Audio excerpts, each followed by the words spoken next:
नमस्कार, मी अवधूत भिडे. सध्या राहणार झोंबडी, तालुका गुहागर, इथला रत्नागिरी. 2009 सालापासून मी इथं राहतो आहे.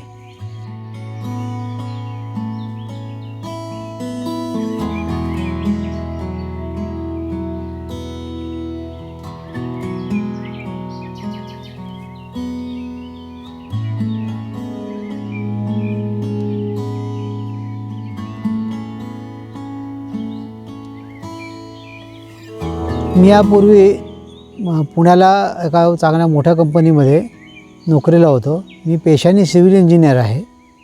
कन्स्ट्रक्शनमध्ये 25 वर्ष काम केली. नोकरी करत असताना जागा घेतली.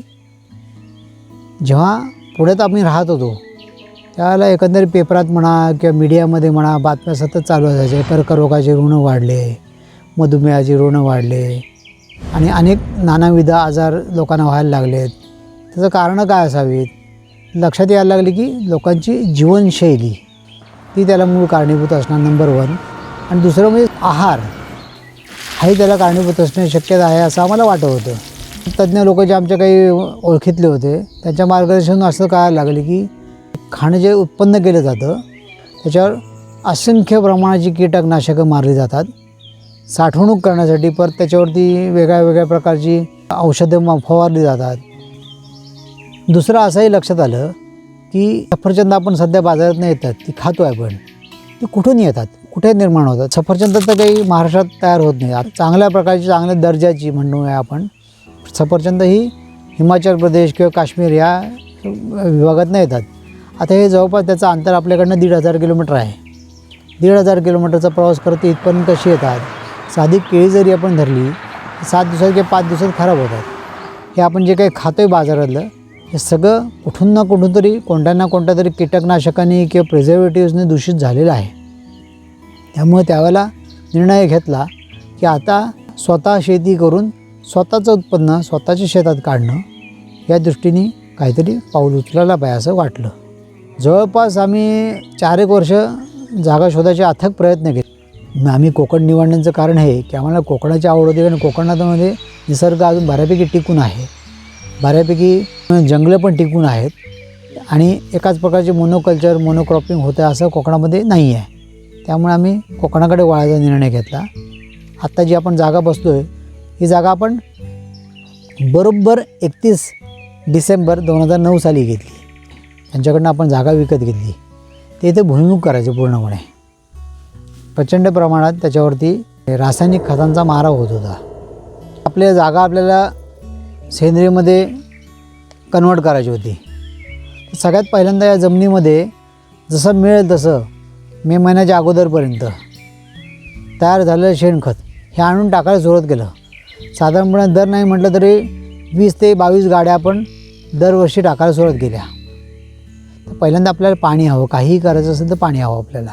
पहिली गोष्ट म्हणजे बोरवेल आपण पाडली या जमिनीत, पंप चालू केला जेणेकरून पहिले पाण्याला सुरुवात झाली. म्हणजे लागवड चालू केली. साधारणपणे 20 एक आंबे, साधारण एक 10-12 काजू, 5-6 चिकू, पेरू असं करत गेलो. हे सगळं करताना आपल्याला ह्या जागेमध्ये जैवविविधता जपायची आहे हे मात्र पक्का ध्यानात ठेवलं. आणि मग काही जागा ही पूर्णपणे जैवविविधता जपण्यासाठी ठरवून त्या दृष्टीने जागेचं ॲलोकेशन केलं. मग आपण त्याप्रमाणे जागेचे 4 टप्पे पाडले. जागा ही उताराची आहे, उत्तरेकडून दक्षिणेकडे उतार आहे. ते कंटुरिंगच्या हिशोबाने आपण 4 टप्पे केले. तर पहिल्या टप्प्यामध्ये आपण कलम म्हणा किंवा मोठी झाडं जी आहेत तत्सम ती सगळी लागवड केली. मधल्या टप्प्यामध्ये आपण 2 नंबरच्या टप्प्यामध्ये म्हणजे फळझाडं म्हणजे जी चिकू, संत्रवर्ग, पेरू, नारळ, केळी या अशा पद्धतीची झाडं तिथे लावली. तिसरा टप्पा हा शेतीसाठी ठेवला, मग जिथे आपल्याला वेगवेगळी प्रकारची पिकं घेता येतील. आपल्याला जेवढ्या घरात लागतात त्या गोष्टी सगळ्या तिथे पिकवता आल्या पाहिजेत अशा दृष्टीने तिसरा टप्पा सोडला. आणि चौथ्या टप्प्यामध्ये मात्र घर प्लॅन केलं. घर आणि गुरांसाठी जागा अशा पद्धतीचं राखीव ठेवलं.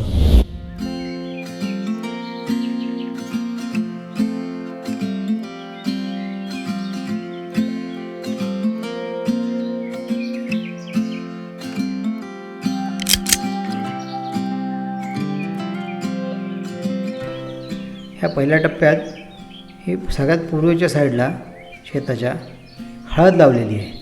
हे आता परिपक्वतेच्या दृष्टीने होत चाललेली आहे. साधारणपणे जानेवारी महिन्याच्या शेवटाला ही हळद निघेल. आपण ही लावली आहे मे महिन्याच्या 3ऱ्या आठवड्यात.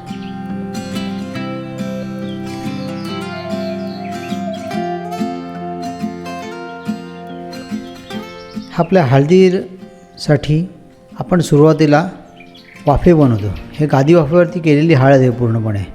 म्हणजे ट्रॅक्टर चालवून पूर्णपणे बारीक झालेली माती साधारणपणे 1 फूट तरी चढवून घेतो आणि ते 1 फुटावरती साधारणपणे मे महिन्याच्या 3ऱ्या आठवड्यामध्ये हळदीचे कंद लावतो आपण. मातृकंद लावण्याकडे आपला कल असतो. जर मातृकंद कमी असतील तर मात्र आपण हळदीची बोटंसुद्धा लावतो. त्यानंतर पाणी चालू करतो, कारण आपण जेव्हा लावतो त्यावेळेला हवेमध्ये प्रचंड प्रमाणात उष्णता असते. सूर्य चांगलाच डोक्यावरती असतो, त्यामुळे आपल्याला इरिगेशन करावं लागतं. ते आपण ड्रिपच्या माध्यमातून आपल्या शेतामध्ये करतो.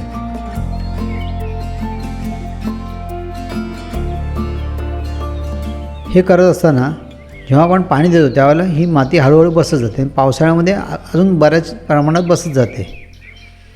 साधारणपणे अनुभव असा आहे की 1 फूट जर आपण गादी वाफा तयार केला तो पावसाळ्याच्या मध्यात म्हणा किंवा पहिल्या 1.5 महिन्यात अर्धा होऊन जातो, म्हणजे 6 इंचापर्यंत येतो.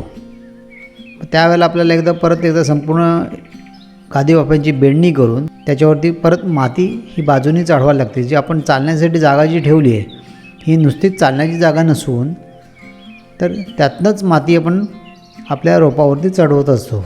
त्याला इथं पुरण चढवणं असं म्हणतात कोकणामध्ये. अशा पद्धतीने गादी सतत उंच ठेवत राहण्याचा प्रयत्न करतो, जेणेकरून हळदीचे कंद जे आहेत आणि फिंगर्स आहेत त्यांना वाढण्यासाठी जास्तीत जास्त जागा मिळेल.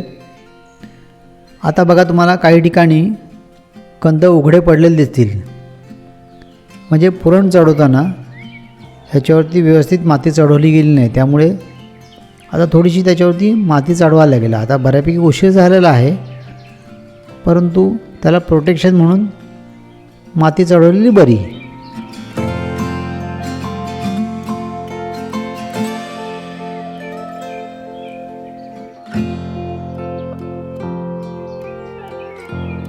त्याच्या पूर्णपणे लाईफ सायकलमध्ये 4 वेळा अमृत पाणी देतो. त्यामुळे गांडुळांची संख्या पण प्रचंड वाढते. आणि हा अनुभव आहे, आम्ही बघितलेली आहेत. प्रचंड प्रमाणात गांडुळं वाढतात आणि त्याच्यामुळे हळदीची वाढ फारच उत्तम होते.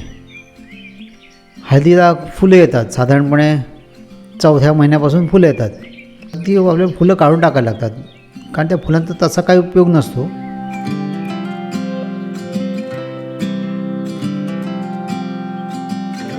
ही जी हळद आहे ही आपल्याला साधारणपणे जानेवारी महिन्याच्या शेवटी किंवा फेब्रुवारी महिन्याच्या पहिल्या आठवड्यात काढणीला येते.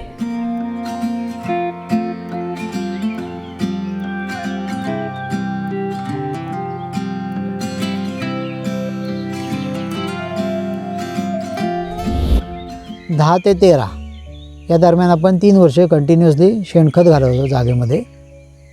आणि जागेमध्ये शेणखत घालून त्याचा दर्जा सुधारण्याचा प्रयत्न करत होतो. त्याचं यश पण आलं आम्हाला, की झाडं जी काय लावली होती आपण 2010 साली मे महिन्यामध्ये, झाडांचं पोषण उत्तम व्हायला लागलं आणि ते हळूहळू झाडं आकाराला यायला लागली. गोमूत्राची फवारणी करणं दर 15 दिवसांनी, अर्थात गोमूत्राची म्हणजे प्युअर गोमूत्राची नव्हे, 200 लिटर पाण्यामध्ये साधारणपणे 2 ते 2.5% किंवा 1.5% हे एवढी गोमूत्राची फवारणी.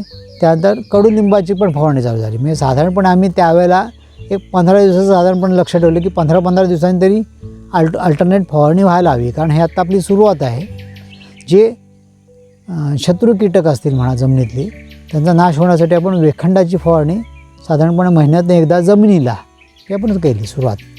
हे त्यावेळेचं साधारणपणे एक 3 वर्षाचं वेळापत्रक होतं.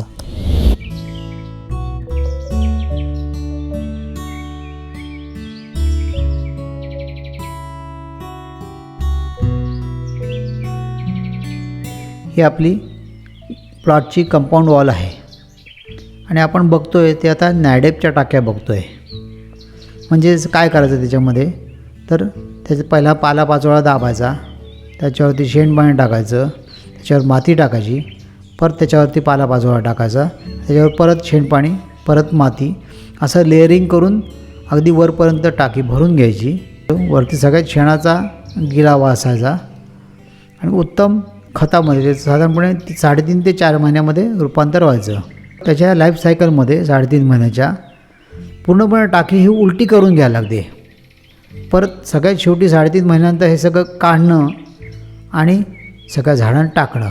यामध्ये जर इकॉनॉमिक्स वर्कआउट केलं तर खूपच अतिरिक्त पैसा खर्च होतो. मग त्याच्याऐवजी तोच पालापाचोळा आहे त्या जागेवरतीच वाळू देणं, कुजू देणं, त्याच्यावर शेणपाणी टाकून हे जास्त सोपं वाटायला लागलं. ह्याच्यातून पैशाची खूपच बचत झाली. आता आजच्या घडीला म्हणाल तर नॅडेपमध्ये सध्या खत करण्याचं प्रमाण मी नगण्य करून टाकलेलं आहे. आपण गवत ज्यावेळेला उगवतो पावसाळ्यामध्ये त्याला गवताची छाटणी करून ते हिरवं गवत मातीखाली न दडपता झाडांच्या भोवताली फक्त पसरून देतो, जेणेकरून ते गवत हळूहळू त्यातलं हिरवेपणा जाऊन ते कुजाच्या मार्गाला लागतं. ते ब्राउनिश होऊन शेवटी काळं होतं.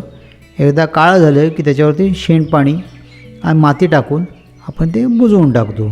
ट्रॅक्टरमध्ये चालणाऱ्या श्रेडर या यंत्रावरती केळ्याची सोपं, नारळाच्या झावळ्या, सुपारीच्या विर्या अशा सगळ्या गोष्टींचा बारीक तुकडे करतो आणि हे बारीक झालेले तुकडे मग झाडांना याला आच्छादन करण्यासाठी वापरतो आणि त्यातनं निर्माण होणारं खतही फारच उत्तम प्रकारचं असतं. की 2013पर्यंत नोकरी आणि हे जागेवरती येणं हा प्रवास करताना लक्षात यायला लागले की हा आपल्या येणं जाणं खूप हेक्टिक व्हायला लागले. म्हटलं एक काम करूया, म्हटलं की हे ह्याच्यापेक्षा आपण नोकरी सोडून देऊन पूर्णपणे शेतीवरती लक्ष कॉन्सन्ट्रेट करूया. नोकरी 2013 साली सोडून दिली. किरण पुरंदरे पक्षीतज्ञ आणि माझी मेहुणी, सख्खी मेहुणी, ती वैद्य आहे, वैद्य सुचित्रा कुलकर्णी म्हणून. तर तिच्याकडनं औषधी झाडं, किरण पुरंदरेकडनं पर्यावरणपूरक झाडं म्हणजे ज्याला म्हणूया आपण की पक्ष्यांना आकर्षित करणारी झाडं जास्तीत जास्त, दोन्हींचा संगम करून अशी एक लिस्ट बनवली. आजच्या घडीला माझ्या हिशोबाने 70 ते 77 म्हणजे ही वेगळी झाडं, म्हणजे आंबा आणि काजू सोडून ही इतर झाडं आहेत वेगळी. त्यामध्ये आवळा आहे, त्यामध्ये हारडा आहे, त्यामध्ये चिंच आहे, आपलं बेल आहे, बिब्बा आहे, नंतर त्याच्यामध्ये उंडी आहे. की नारळाची झाडं आपली वाढली, मग त्याच्यावरती मसाला पिकं लावायला सुरुवात केली. मग मिरीची लागवड केली पाठोपाठ.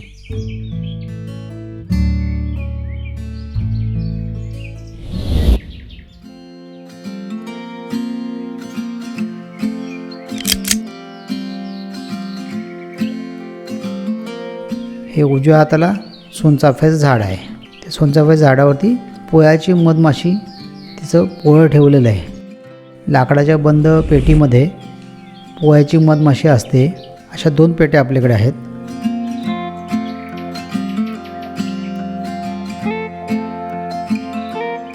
एक तर आंबा म्हणा, नारळ म्हणा, त्याचं उत्पादन वाढवायचं असेल तर त्यासाठी मधमाशी हा जो प्रकार आहे अत्यंत फलदायी आहे. मग ज्यांनी मधमाशी लावली तर नारळाचं उत्पादन कमीत कमी 1.5 पट, स्वानुभवावरनं मी सांगू शकतो की 1.5 पट उत्पादन वाढतं नारळाचं. मी सातेरी मधमाशा जवळपास 4-1 वर्ष पाळल्या. आत्ता ज्यावेळेला कधी फुलांचा सीझन येतो, म्हणजे आंब्याला मोहर येतो, ज्यावेळेला नारळाला जेव्हा पोळ्या फुटतात, आपल्या शिकिकाईच्या झाडावरती फुलं येतात किंवा कढीपत्त्याला फुलं येतात, तेव्हा त्याच्यावरती प्रचंड प्रमाणात सातेरी मधमाशा येतात. हा आपला फार मोठा फायदा आहे. त्यावेळेला आमच्या शेतामध्ये 70 वर्षाचे गृहस्थ मी दादा म्हणून काम करत होते. साधारणपणे 2012 साली ते आमच्याकडे आले शेतावरती. 2012 सालानंतर भाताचं रेग्युलर उत्पन्न घेणं चालू झालं.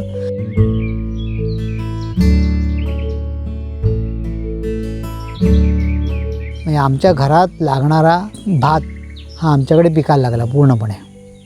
म्हणजे शाश्वत जीवनशैलीची पहिली पायरी आपण म्हणूया. आणि ते आल्यापासूनच आमच्याकडे भुईमूग चालू झाला, तीळ चालू झाला. भुईमुग आणि तीळ आल्यामुळे तीळ आणि भुईमुगाचं तेल आम्ही घरीच पाडायला लागलो. मोहरी चालू झाली, मिरच्या आणि बाकी भाज्या वगैरे इकडे मी घेऊन जायचो. मग 2012पासूनचा हा टप्पा चालू झाला पूर्णपणे आम्हाला घरचं अन्नधान्य मिळण्याचा. आणि थोडंसं आम्ही शाश्वत जीवनशैलीच्या दिशेने हळूहळू जवळजवळ पुढे जायला लागलो.